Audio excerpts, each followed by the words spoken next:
بسم اللہ الرحمن الرحیم۔ گزشتہ ویڈیو میں نے آپ کو حروف تہجی کی جو آوازیں ہیں، آوازوں کی مقدار کے بارے میں سمجھایا تھا۔ آج میں آپ کو مصوتے کی مقدار کے حوالے سے سمجھاؤں گی۔ اصل میں جب ہم صحیح مقدار اگر ہم نے بچوں کو سمجھا دی یا خود سمجھ لی تو اردو پڑھنے میں اور پھر اس کے بعد سمجھ کر لکھنے میں بہت آسانی ہو جائے گی، مشکل نہیں پیش آئے گی۔ دیکھیں، آپ اس کو اس طرح سمجھیں کہ وہ جو حروف تہجی ہیں نا، ان کی مقدار سمجھ لیں اتنی سی ہے، یعنی ب، پ، ت، ٹ، س، ج، چ، ہ، خ۔ آپ سمجھ لیں اگر ان کی مقدار اتنی ہے نا تو مصوتوں کی آواز اتنی ہے، یعنی اگر میں پڑھتی ہوں آ تو سمجھ لیں یہ اتنی آواز ہے اس کی۔ تو ہم اس کو یہاں سے پڑھتے ہیں او، ای، اے، آ، یعنی یہ سمجھ لیں اگر ب کی آواز یہ ہے یا و کی آواز یہ ہے تو او کی آواز ایسی ہوگی، ی کی آواز یہ ہے تو ای کی آواز یہ ہوگی، اسی طرح ی کی آواز یہ ہے تو اے کی آواز اتنی ہوگی، اسی طرح کی آواز یہ ہے تو آ کی آواز اتنی ہوگی۔ یعنی یہ ہمیں آوازوں کا فرق اچھی طرح سمجھنا بھی ہے اور بچوں کو سمجھانا بھی ہے۔ اب جب ہم او بولتے ہیں تو آپ سمجھ لیں کہ ہمارا جو منہ ہے وہ اس طریقے سے گول ہو جاتا ہے، ہم او کی آواز اس طریقے سے نکالتے ہیں، او، ٹھیک ہے۔ اسی طریقے سے جب ہم ای بول رہے ہوتے ہیں تو ای کی آواز نکالتے ہوئے ہمارے ہونٹ اس طرح سے کھل جاتے ہیں، پھیل جاتے ہیں یوں کہہ لیں، اور منہ تھوڑا کھلتا ہے تو ای کی آواز نکلتی ہے، ٹھیک ہے، ای،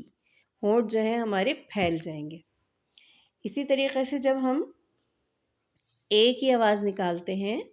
تو ہمارے ہونٹ پھیلتے بھی ہیں اور نیچے کی طرف کھل بھی جاتے ہیں، اے بھی اور اے بھی، یعنی جب ہم اے بولیں گے تو کیا ہوگا کہ یہ ہونٹ تھوڑا سا نیچے والا تھوڑا سا نیچے ہو جائے گا۔ اچھا، مصوتی کی آواز ہے نا، یہ ای بھی آتی ہے اور یعنی ای آتی ہے اور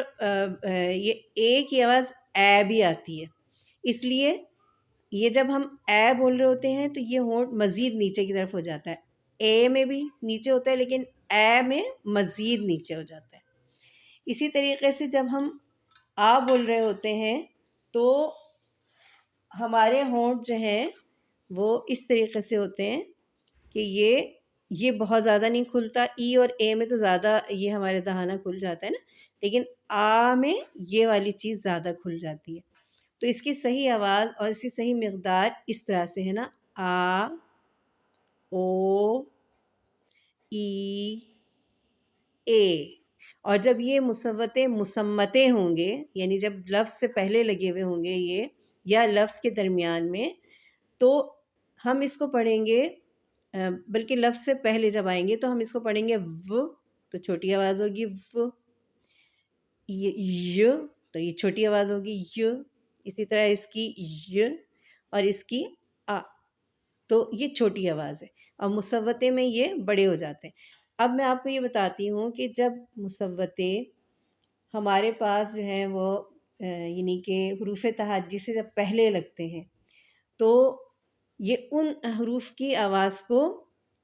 او، ای، اے، آ، یعنی ایک خاص انداز میں بڑا کر دیتے ہیں، جیسے ب ہے، ب کو ہم اس سے ملائیں گے تو بو، بی، بے، با، جیم کو اگر کریں گے تو جو، جی، جے، جا، دال کو کریں گے تو دو، دی، دے، دا، رو، ری، رے، را، سو، سی، سے، سا، شو، شی، شے، شا، غو، غی، غے غا، نو نی نے نا، مو می مے ما، ہو ہی ہے ہا۔ آپ نے اندازہ لگا لیا ہوگا کہ جب ہم اس سے پہلے جب حروف لگاتے ہیں، کوئی بھی حرف لگاتے ہیں، تو وہ حرف لمبا ہوتا ہے، یعنی اس وقت جو ہے ان مثبتوں کی آواز غائب ہو جاتی ہے، یعنی بطور حرف ان کی آواز غائب ہو جاتی ہے۔ ان کی آواز جو ہے اس پچھلے والے لگے ہوئے جو حرف جو ان سے جڑے ہوئے ہوتے ہیں ان کی آواز کو لمبا کر دیتے ہیں خاص انداز میں۔ جیسے میں نے آپ کو یہ بتایا کہ جب ہم بو بولیں گے تو ہماری آواز یعنی یہ ہونٹ گول ہو کر ہو کر دیں گے۔ اسی طریقے سے اگر ہم اس میں ملاتے ہیں اے، تو ہے کے ساتھ اگر لگائیں تو ہے یا ہے، ایسے کر کے بڑا کر دیں گے۔ اسی طریقے سے اگر ہم ای لگاتے ہیں تو ہی، ٹھیک ہے، اور آ لگاتے ہیں، الف لگاتے ہیں تو ہا، تو ان کی آواز غائب ہو جاتی ہے اور یہ اپنے پیچھے لگے ہوئے جو حروف ہیں ان کی آواز کو ایک خاص انداز میں لمبا کر دیتے ہیں۔ تو یہ آج کی ویڈیو میں نے آپ کو مصوتوں کا استعمال، ان کی آوازوں کی مقدار سمجھائی ہے۔ اب میں آپ کو یہ بتاؤں گی کہ حروف تہجی پر جب زبر، زیر اور پیش لگتا ہے تو ان کی مقدار کس طریقے سے ہوتی ہے، اور مصوتوں کی اور حرکات یعنی کہ زیر زبر پیش کی آوازوں کا کس طرح سے فرق ہوتا ہے۔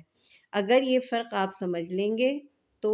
یا اور بچوں کو سمجھا دیں گے تو آپ کو مشکلات پیش نہیں آئیں گی اردو پڑھنے میں اور پھر اس کے بعد اردو لکھنے میں۔